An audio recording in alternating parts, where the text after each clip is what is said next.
Nuclear stability and radio activity.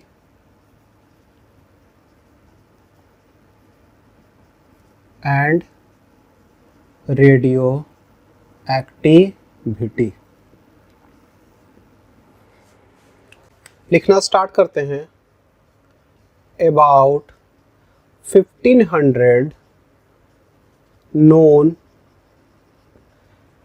nuclides, only 260 are found stable। ठीक है, जो 1500 जो न्यूक्लियाइड्स पाया जाता है उसमें से सिर्फ 260 ही स्टेबल पोजीशन में मिलता है। ठीक है, ऑल अदर न्यूक्लाइड्स मतलब न्यूक्लियस का बात कर रहे हैं। Nuclides are in unstable state and emits alpha, beta and gamma rays. ठीक है, तो अल्फा, बीटा और गामा रेज क्या करता है, वो निकालता है। This process is called as radioactivity. ठीक है, इसी प्रोसेस को रेडियो एक्टिविटी कहते हैं। अल्फा, बीटा और गामा रेज को निकालना न्यूक्लियोइड्स द्वारा, इसको रेडियो एक्टिविटी कहेंगे। It was first seen by Henry Becquerel Querel in 1896. The chemical property of nuclides depends upon the proton number Z, but the stability of nuclides depends upon both number of proton and number of neutron। ठीक है, called as mass number A। ठीक है, तो for lighter nuclei the stability is achieved if number of proton is equal to number of neutron, but for heavier nuclei the stability is achieved when the number of neutron is greater than number of proton।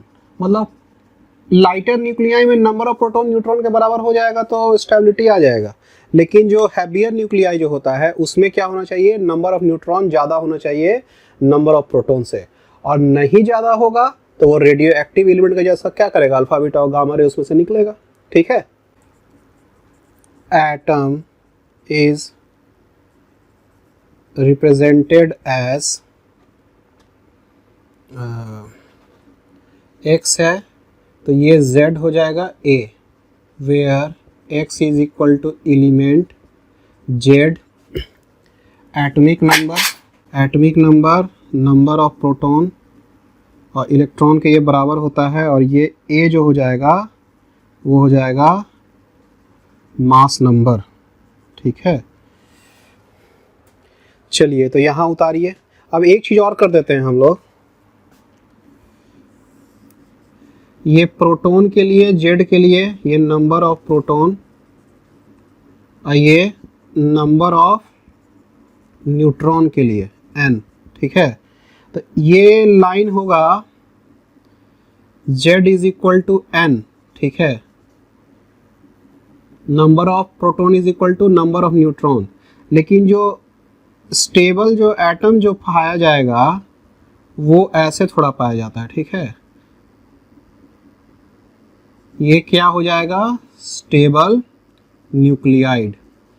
तो वो z is equal to N पे नहीं, z is equal to N पे कुछ दूर तक पाया जाता है। इसको कुछ दूर तक इसको कर देते हैं, मतलब जहां बताया था ना कि जो लाइटर न्यूक्लियाई होता है ना, वहां पे z is equal to N रहेगा तो स्टेबल कंडीशन में रहेगा। लेकिन जैसे ही हैवियर में जाएगा तो आपका क्या होगा कि नंबर ऑफ न्यूट्रॉन ज़्यादा होना चाहिए। नंबर ऑफ न्यूट्रॉन ज़्यादा है नंबर ऑफ प्रोटॉन से, तब आपका वो स्टेबल कंडीशन में आ रहा है। इस ग्राफ से आपको क्लियर हो रहा है, ठीक है। चलिए इस पे कुछ पॉइंट्स है। A is equal to Z mean number of proton is equal to number of neutron is stable up to Z is equal to 44 calcium Ca40। Z नीचे लिखाता है ना, A ऊपर लिखाता है। तो कैल्शियम के लिए आपका 40 है आपका प्रोटॉन, तो ये यहाँ तक स्टेबल है, ठीक है। अब क्या होगा, यहाँ पे A is equal to Z valid है, ठीक है। तो जहाँ पे number of proton number of neutron बराबर है तो ये स्टेबल में है। लेकिन अब क्या होगा कि जैसे ही हैवी में जाएंगे तब क्या होगा, now if we go for heavy nuclide the proton is not able to be at stable state.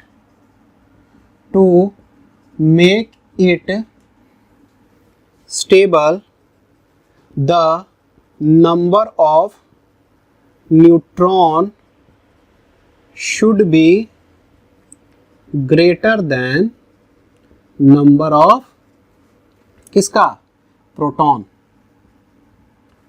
So for Z is equal to 83 we find for bismuth 83 209 इसका मास नंबर होता है, is the heaviest stable nucleus. Above Z is greater than 83, no stable nuclide is found and B find radioactive element।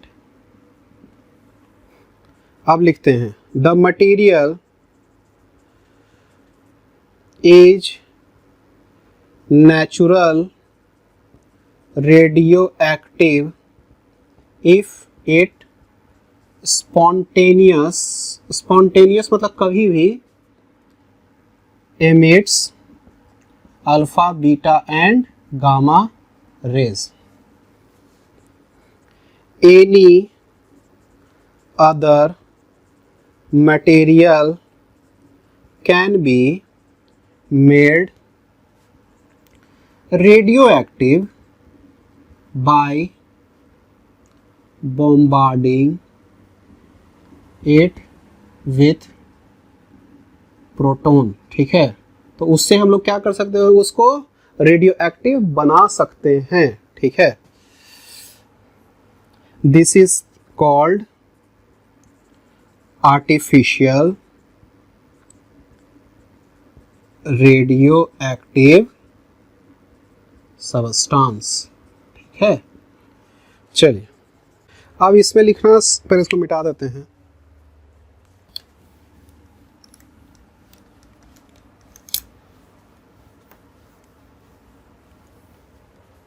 disintegration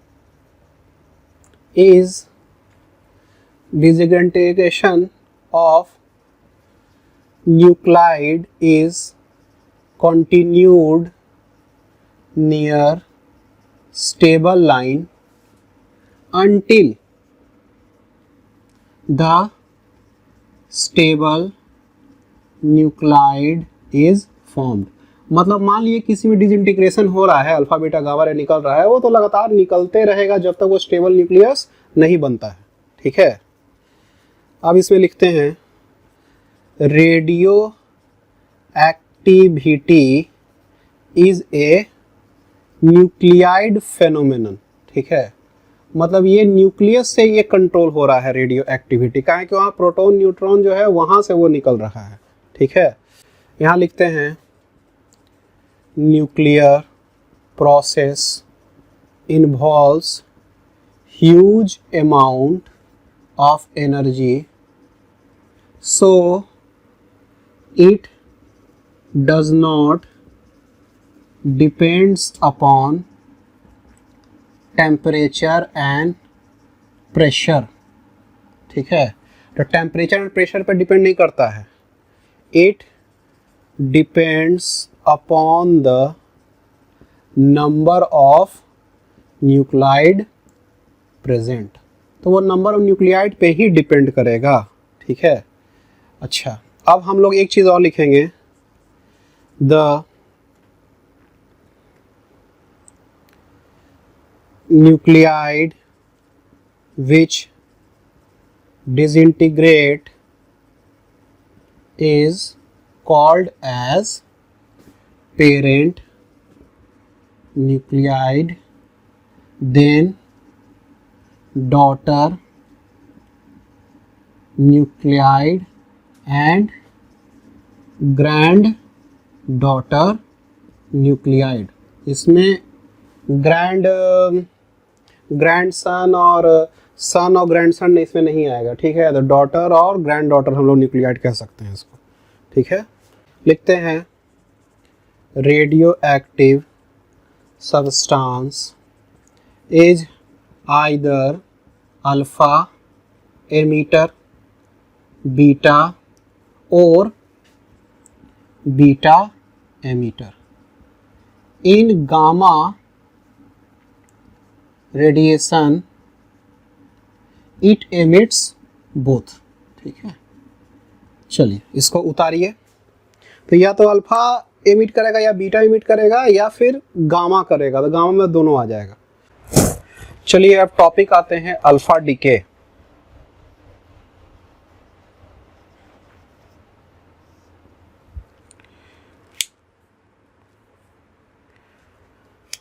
alpha particle is a helium nucleus। ठीक है, so a nuclide emitting alpha particle, its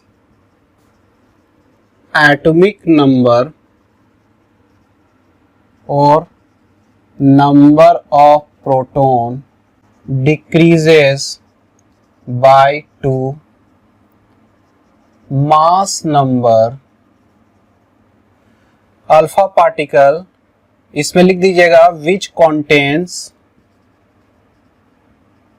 2 proton and 2 neutron, mass number decreases by 4, mass number atomic number Z, इसको Z लिख दीजिएगा यहाँ पे, mass number को A लिख दीजिएगा, and neutron number decreases by 2। So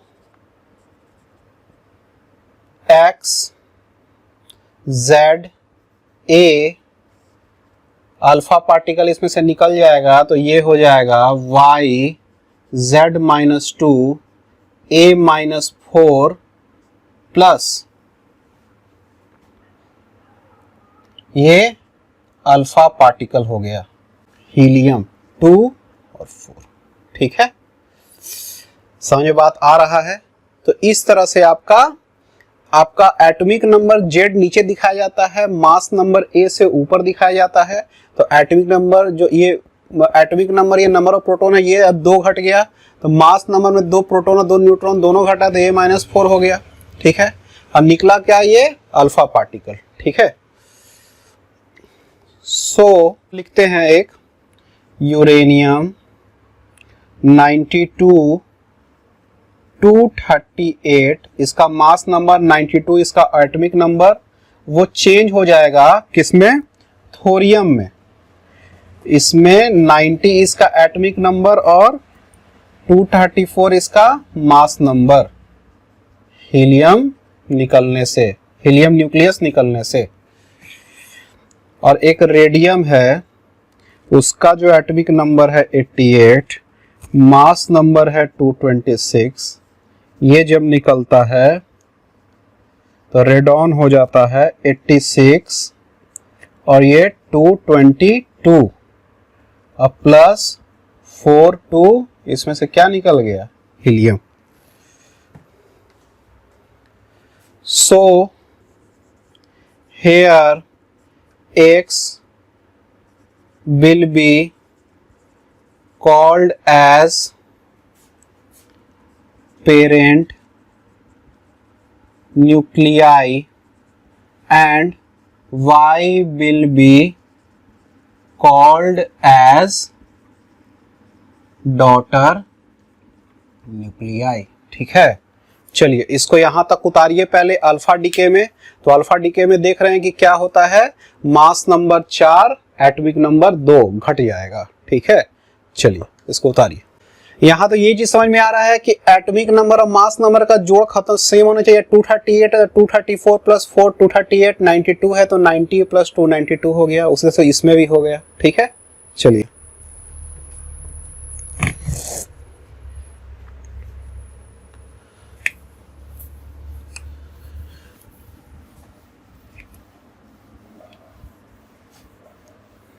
A mass number हुआ, Z atomic number हुआ, तो Z नंबर ऑफ प्रोटॉन भी हुआ, तो इसको A माइनस जेड कर देंगे तो नंबर ऑफ न्यूट्रॉन मेरा निकल जाएगा। ठीक है, A माइनस जेड क्या हो जाएगा? Number of neutron. तो इस पे कंफ्यूज मत कीजिएगा। A माइनस जेड कहीं लिखना तो स्टार में लिख लीजिए, is the number of neutron where Z is the number of proton and A ये number of neutron plus proton। इसको क्या कहते हैं? Z को एटॉमिक नंबर भी कहते हैं। और इसको क्या कहते हैं? Number of proton plus neutron होता है। और इसको कहते क्या है? मास नंबर कहते हैं। तो कहीं पे लिख लीजिएगा इसको। ठीक है, we know that न्यूक्लाइड, ये न्यूक्लाइड है, nuclide disintegrate until the stable nuclide is not achieved। तो यहां पे लिखते हैं न्यूक्लाइड, क्या लिखा है? Nuclide below the stability line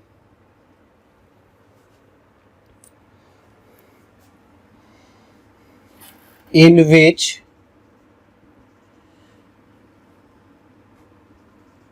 atomic number or number of proton decreases, therefore its ratio of neutron by proton increases. But in heavy nuclide there is an alpha emission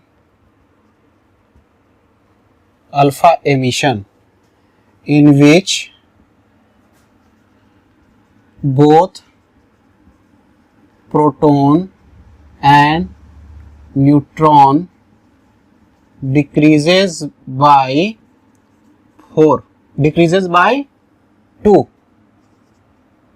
ठीक है, ताकि प्रोटॉन भी decrease होगा 2 और neutron भी decrease होगा 2. ठीक है.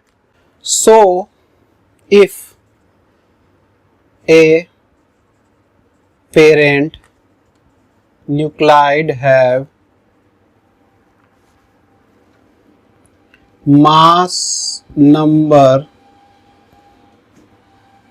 multiple of 4, that is 4n, then after alpha decay it will again be 4n, but here n decreases by 1 from previous n. ठीक है, तो इसमें जो आपका होगा कि एक हीलियम निकलेगा तो आपका 4n के जगह पे इसमें n का जो वैल्यू होगा वो 1 घट जाएगा.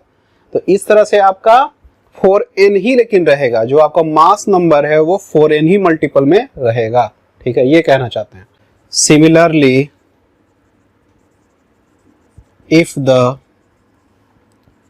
Mass number is multiple of 4n plus 1, then after alpha decay it will again be multiple of 4n plus 1. ठीक है, तो अगेन 4n plus 1 ही होगा. So in alpha decay we have 4n plus 1, 4n plus 2 and 4n plus 3 multiple of mass number which remains same. ठीक है, तो ये multiple अभी भी बाद में भी क्या रहेगा, अल्फा एमिशन के बाद में भी इसी तरीका से रहेगा. ठीक है,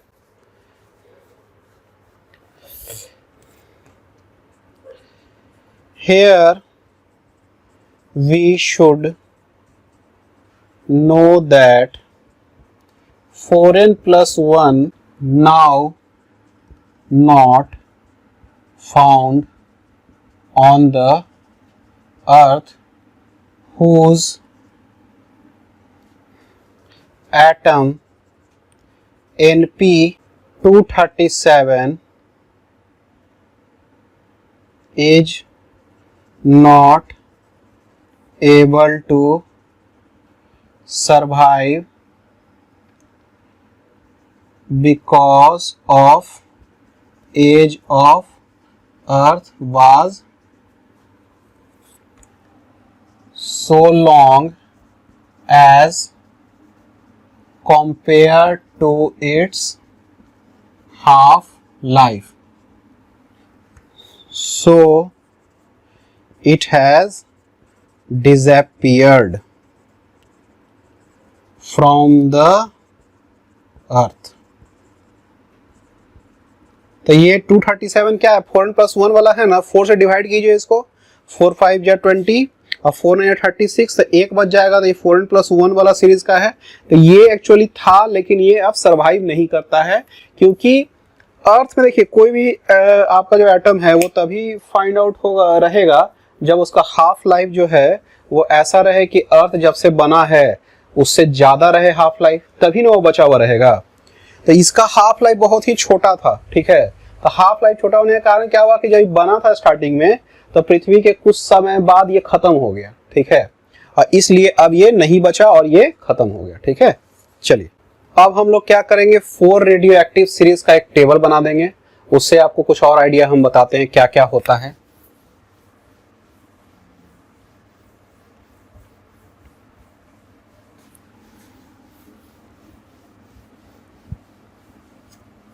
लिखते हैं 4 रेडियो एक्टिव सीरीज। इधर लिख देते हैं मास नंबर, यहां लिखेंगे series, parent, half life in years, stable product इसका क्या बनता है। चलिए इसका लिस्ट लिख देते हैं, 4n plus 1, 4n plus 2, 4n plus 3। 4n plus 4 तो आ नहीं सकता है, 4n प्लस 4 आएगा तो 4 ही का मल्टीपल हो जाएगा, ठीक है। चलिए तो ये हो गया थोरियम, ये हो गया नेपच्यूनियम, नेपच्यूनियम वही एनपी जो एग्जिस्ट तो करता ही नहीं है, यूरेनियम, ये एक्टीनियम, ठीक है।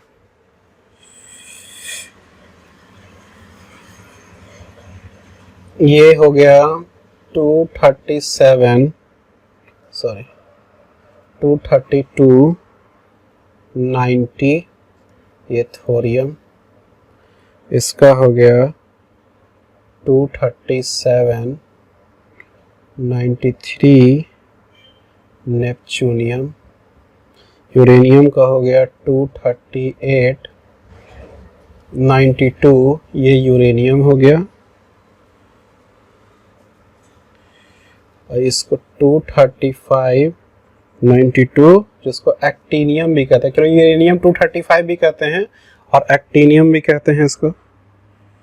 चलिए हाफ लाइफ जो हो गया 1.39 into 10 to the power 10 years, ये 2.25 into 10 to the power 6 years, 4.47 into 10 to the power 9, 7.07 into 10 to the power 8। इसका stable product 208 82 PB, 209 83 BI, 206 82 PB, 207, देखिए मिल नहीं है इसलिए थोड़ा ऐसा करके लिख दिए हैं, 82 पीबी, ठीक है। पीबी क्या होगा, लेड हो गया। तो देखिए इससे ये पता चल रहा है कि ये इस टाइप का सीरीज होगा तो इसका जो पेरेंट न्यूक्लियाई जो है आपका ये है, ठीक है। तो ये डिसइंटीग्रेट होते होते जो इसका हाफ लाइफ है इतना साल लगेगा, और जो अंतिम में जो डिसइंटीग्रेट होते होते ये स्टेबल प्रोडक्ट यहाँ पर आके रुकेगा, ठीक है, यहाँ पे आके ये रुक जाएगा। पीबी जो लेड हो गया वो आपका स्टेबल प्रोडक्ट हो गया। तो इसी तरह से नेपच्यूनियम में भी आपका स्टेबल प्रोडक्ट बिस्मथ हो गया, यूरेनियम में जो आपका अभी लेड हो गया, और एक्टीनियम में भी आपका लेड हो गया, ठीक है। तो ये सब आपका स्टेबल प्रोडक्ट बनते गया है लास्ट में, और सबका हाफ लाइफ हम लिख दिए हैं। चलिए इसको उतारिए, ये हो गया।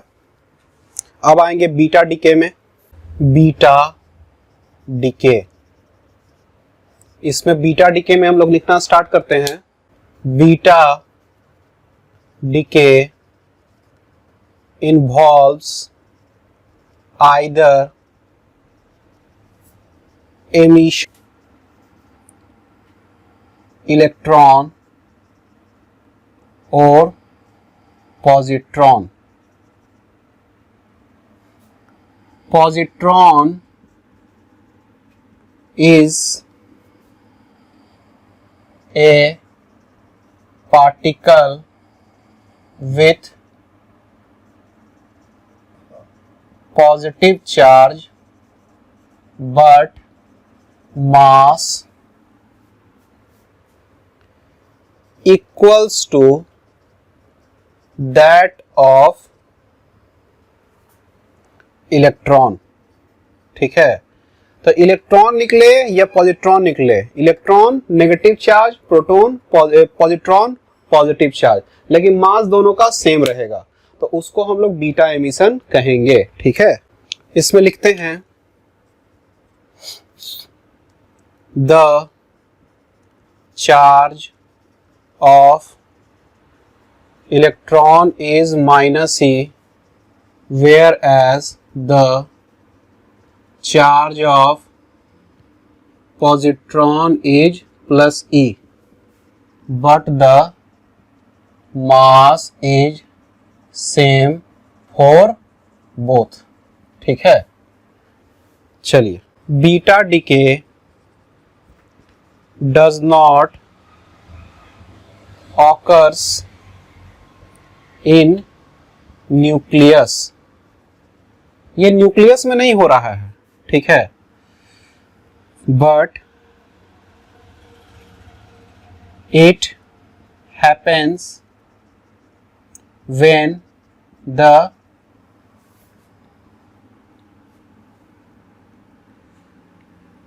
atoms, when the nuclide react with each other। ठीक है, चलिए, तो बीटा डीके जो है पहले से न्यूक्लियस में नहीं रहता है। ठीक है, जो बीटा जो आपके पास आ रहा है इलेक्ट्रॉन या पॉजिट्रॉन, ठीक है, ये बाद में रिएक्शन के बाद निकलता है। ठीक है, in beta minus decay a neutron is converted into an electron, proton and anti-neutrino। So ये न्यूट्रॉन जो आपका है वो किस में कन्वर्ट हो जाएगा, proton plus electron plus anti neutrino, इसको हम लोग एंटी न्यूट्रिनो कहेंगे। The principle of anti neutrino was given by W. Pauli in 1937 but was detected in 1957। तो ये इसके बारे में बताया ना कि एक एनर्जी के फॉर्म में उसका कुछ मास होगा, तो मास को बैलेंस करने के लिए एंटी न्यूट्रिनो निकलेगा। ठीक है, तो देखिए न्यूट्रॉन जो अंदर में न्यूक्लियस का होगा वो प्रोटॉन, इलेक्ट्रॉन और एंटी न्यूट्रिनो में तब्दील हो जाएगा। सो ए parent nuclei X with atomic number Z and mass number A is XZA is converted into as किस में चल जाएगा, ये डॉटर न्यूक्लियाइस Y। अच्छा, इसमें क्या हो रहा है आपका न्यूट्रॉन, देखिए ये जो है आपका मास नंबर है जिसमें नंबर ऑफ प्रोटॉन और नंबर ऑफ न्यूट्रॉन दोनों है, ये है एटॉमिक नंबर, ये नंबर ऑफ प्रोटॉन है। तो देखिए हो क्या रहा है, एक न्यूट्रॉन कम होकर क्या हो जा रहा है, प्रोटॉन में और इलेक्ट्रॉन में चेंज हो जा रहा है। तो एक न्यूट्रॉन खत्म हो रहा है तो एक प्रोटॉन बढ़ भी जा रहा है। समझ में बात आ रहा है? तो मास नंबर तो नंबर ऑफ प्रोटॉन और नंबर ऑफ न्यूट्रॉन है ना, तो एक बढ़ रहा है तो एक घट रहा है तो एक बढ़ भी रहा था, तो ए तो आपका सेम रह जाएगा। अच्छा, इसमें नंबर ऑफ प्रोटॉन क्या हो रहा है, न्यूट्रॉन घट के क्या बन रहा है, प्रोटॉन बढ़ रहा है ना, तो ये जो ए जेड जो नंबर ऑफ प्रोटॉन होगा वो क्या हो जाएगा, Z+1 हो जाएगा। ठीक है, समझ में बात आ रहा है? तो चलिए इसको लिखते हैं। तो यहां पे देखिए, आप देखिए नंबर ऑफ न्यूट्रॉन इसमें कितना था, A-Z। इसमें न्यूट्रॉन कितना है, A-Z-1, यानी कि एक घट गया न्यूट्रॉन। तो एक न्यूट्रॉन तो घटा ही है। इस फिगर से आपको समझ में आ रहा है कि कैसे हो रहा है। मास नंबर सेम रहेगा, A सेम रहेगा, लेकिन प्रोटॉन एक बढ़ेगा। ठीक है, और न्यूट्रॉन एक घटेगा। तो A-Z-1 निकाल दे, न्यूट्रॉन घट रहा है, पहले A-Z था, बाद में A-Z-1 हो गया, यानी कि नंबर ऑफ न्यूट्रॉन एक घट गया। तो ठीक है, तो एक प्रोटॉन बढ़ा और एक न्यूट्रॉन घटा, मास नंबर सेम रह गया। ठीक है, तो ये क्या हो जाएगा, number of proton plus number of neutron. ये क्या है, नंबर ऑफ प्रोटॉन, ये क्या है, नंबर ऑफ न्यूट्रॉन। ठीक है, तो ये तो एक घटा है, पहले A था -Z था, अब A-Z-1 हो गया। ठीक है, चलिए इसको उतारिए, इसको बीटा माइनस लिख दीजिएगा, बीटा माइनस डीके हुआ है। अब एक एग्जांपल ले लेते हैं हम लोग, 14C6 14(7N). तो यहाँ पे आपका क्या हो रहा है, एक प्रोटॉन बढ़ रहा है, यानी कि बीटा एमिशन हुआ है। ठीक है, और उसके बाद जो आपका है इसमें और क्या क्या बचेगा, एक इलेक्ट्रॉन निकलेगा और प्लस पॉजिट्रॉन निकलेगा। ठीक है, तो ये पॉजिट्रॉन निकला, इलेक्ट्रॉन निकला, और जो न्यूक्लियस है वो चेंज होके कार्बन से क्या बन गया, नाइट्रोजन बन गया, क्योंकि इसका एक प्रोटॉन बढ़ गया है। ठीक है, चलिए इसको उतारिए। इन बीटा प्लस डीके, ए प्रोटॉन जो आपका होगा वो हो जाएगा न्यूट्रॉन में चेंज, प्लस पॉजिट्रॉन एक आ जाएगा इसके पास। ठीक है, और एक भी जो टर्म होगा इसको कहेंगे न्यूट्रिनो, उसको कहते थे एंटी न्यूट्रिनो, इसको न्यूट्रिनो कहेंगे। इसको कहेंगे, इसको पॉजिट्रॉन, पॉजिट्रॉन, और ये क्या हो जाएगा, न्यूट्रॉन। ठीक है, तो एक प्रोटॉन जो आपका न्यूट्रॉन, पॉजिट्रॉन और न्यूट्रिनो में चेंज हो जा रहा है। यहाँ पे प्रोटॉन घट रहा है, ठीक है, और न्यूट्रॉन बढ़ रहा है। वहां पे न्यूट्रॉन टूट रहा था, प्रोटॉन बढ़ रहा था। ठीक है, चलिए इसको उतारिए। चलिए इसमें लिखते हैं, आदि कोई पेरेंट न्यूक्लियाई है, उसका Z है और A है, तो क्या होगा, वो उसका क्या होगा, ये प्रोटॉन का वैल्यू बढ़ेगा कि घटेगा, घटेगा। तो ये जो डॉटर न्यूक्लियाई होगा उसका प्रोटॉन का वैल्यू घटेगा। अच्छा, एक प्रोटॉन घटा तो एक न्यूट्रॉन बढ़ गया, यानी A तो सेम ही रह जाएगा इसका।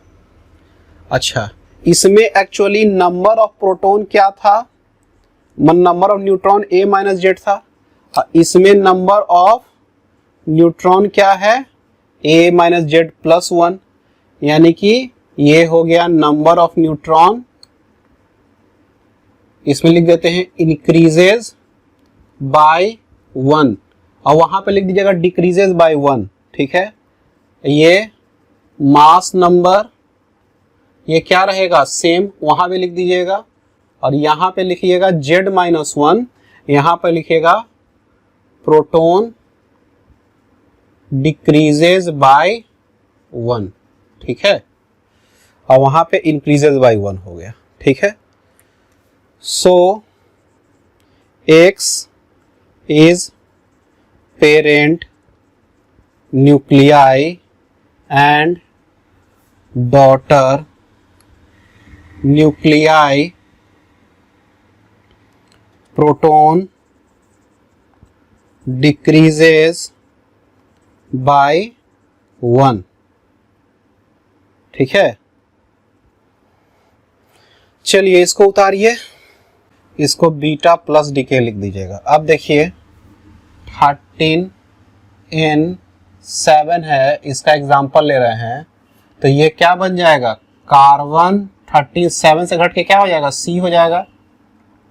तो ये कार्बन बन गया C, इसका एटॉमिक नंबर। अच्छा, इसमें और क्या क्या निकलेगा, पॉजिट्रॉन प्लस न्यूट्रिनो, ये दोनों चीजें निकलेगा ही इसमें से। चलिए इसको उतारिए। अब एक टर्म लिखते हैं, positron emission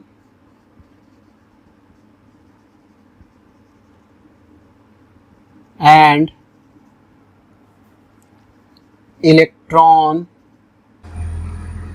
capture give same daughter nuclei, दोनों सेम डॉटर न्यूक्लियाई देता है, with the emission of neutrino in both. चलिए तो आप इसको देख लेते हैं। जैसे X है और इसमें क्या है, Z है, A है, तो ये मान लीजिए कि इसमें क्या हो जाता है कि इलेक्ट्रॉन आ जाता है, ठीक है। तो ये क्या हो जाएगा, इलेक्ट्रॉन क्या होगा, एक प्रोटॉन को इसका कैप्चर कर लेगा, तो मास नंबर तो सेम रहेगा, लेकिन ये क्या हो जाएगा, Z-1, और ये जो निकलेगा यहाँ पे न्यूट्रिनो निकलेगा। और उसी तरीका से हम लोग क्या देखे थे कि beta plus decay, positron emission, sorry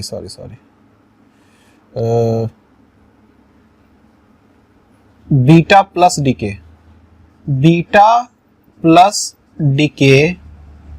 and electron capture give same daughter nuclei, ठीक है। तो बीटा प्लस डीके भी होगा, तो इसमें क्या हो रहा था, Z-1, sorry beta plus DK में और A, और ये क्या दे रहा था आपका एक पॉजिट्रॉन और प्लस न्यूट्रिनो, ठीक है। चलिए इसको यहाँ पे लिखते हैं, दिस ऑकर्स, ये देखिए एक शायद इसको Y कर दीजिएगा, ये डॉटर हो गया ना। This occurs when electron is captured by one of the proton in nuclei, ठीक है। तब ये ऐसा होता है, आपका जो इलेक्ट्रॉन जो आपका होगा ऐसा बन जाएगा, ठीक है, आपका न्यूक्लियस ऐसा बन जाएगा। अब हम लोग लिखते हैं इसमें, इसका एग्जाम्पल लिख लेते हैं, barium 7,4 is converted into lithium 7,3 plus neutrino, ऐसा निकल गया। ये इसका एग्जाम्पल हो गया, ठीक है। इसमें क्या हुआ, एक इलेक्ट्रॉन ऐड हो गया, तो ऐसा हो गया इसमें। चलिए इसको उतारिए। बीटा डीके आपका खत्म हो गया। बस बीटा डीके में याद रखने का है कि दो होता है, बीटा प्लस डीके और बीटा माइनस डीके, ठीक है। अब आ जाते हैं gamma DK.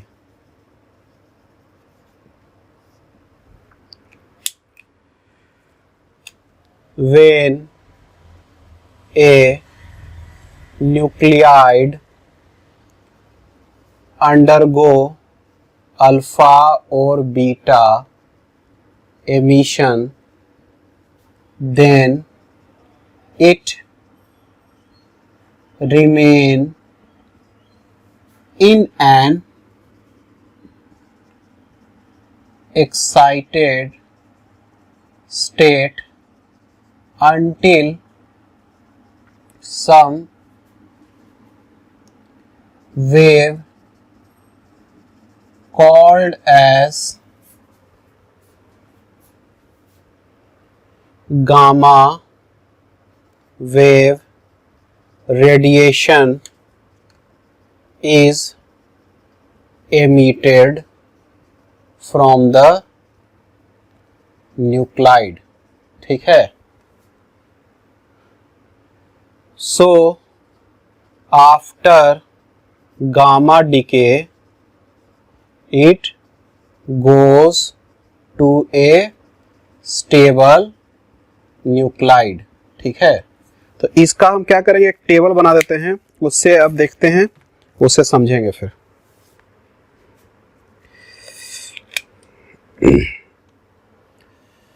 (12B5 12C6 plus E minus plus anti neutrino 12C6 12C6 plus gamma.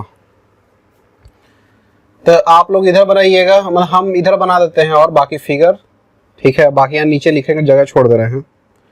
अब देखिए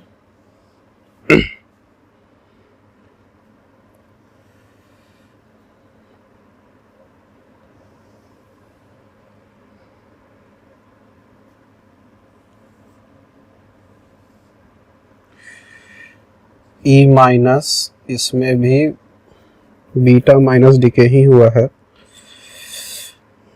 और ये क्या है आपका 12B5, और ये जो हुआ गामा डीके हुआ, ये जो स्टेबल बना 12C6, पहले क्या था 12C6, ये स्टार,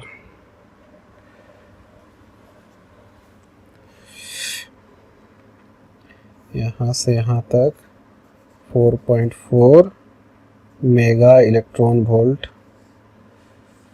और ये जो पूरा हो जाएगा 13.4 mega electron volt gamma DK.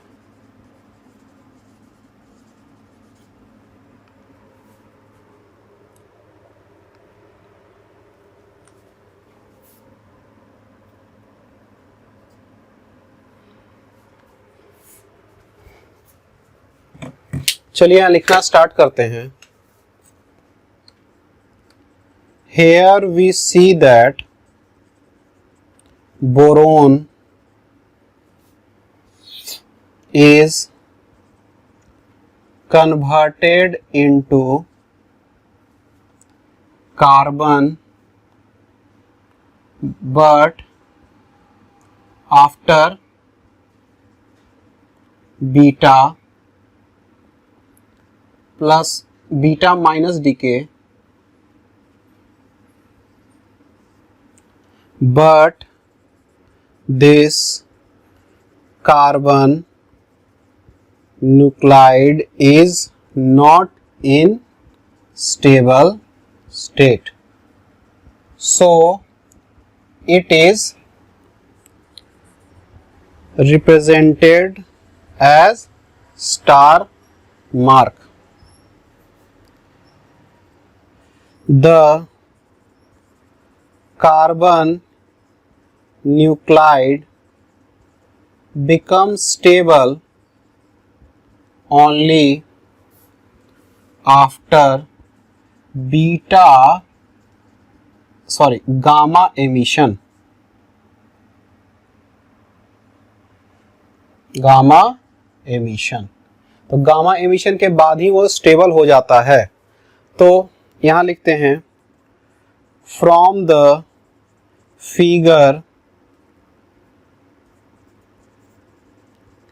We can see that either boron 12(5) can become 12C6 after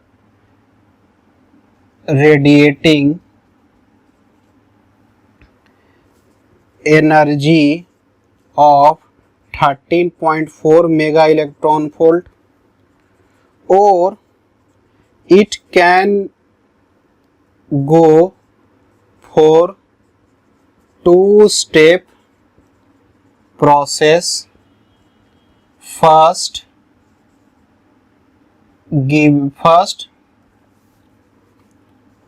converted to 12C6 in unstable form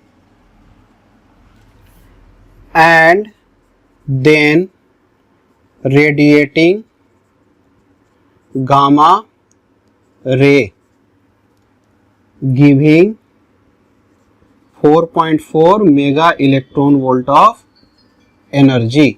ठीक है, ठीक है। तो ये दो प्रोसेस में हो सकता है कि डायरेक्टली ये क्या होता है कि यहां से यहीं आ जाता। ठीक है, नहीं तो फिर ये पहले यहां आएगा उसके बाद फिर यहां से चेंज होगा। ठीक है, चलिए तो आपका गामा एमिशन भी आपका खत्म हो गया। ठीक है, इसको उतारिए, लिखते हैं if A nuclide emits one alpha particle and two beta particles, then in alpha particle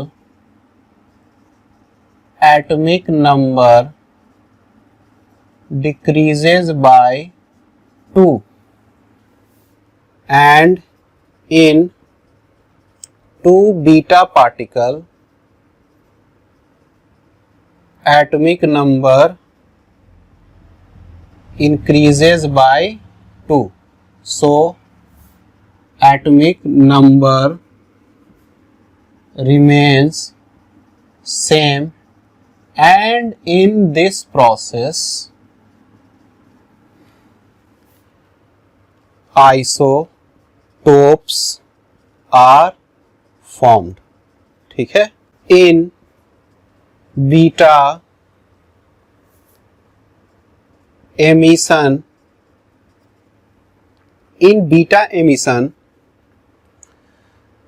the mass number does not change, isobars are formed. तो मास नंबर सेम रहेगा तो आइसोबार बन जाएगा। ठीक है, चलिए इसको उतारिए।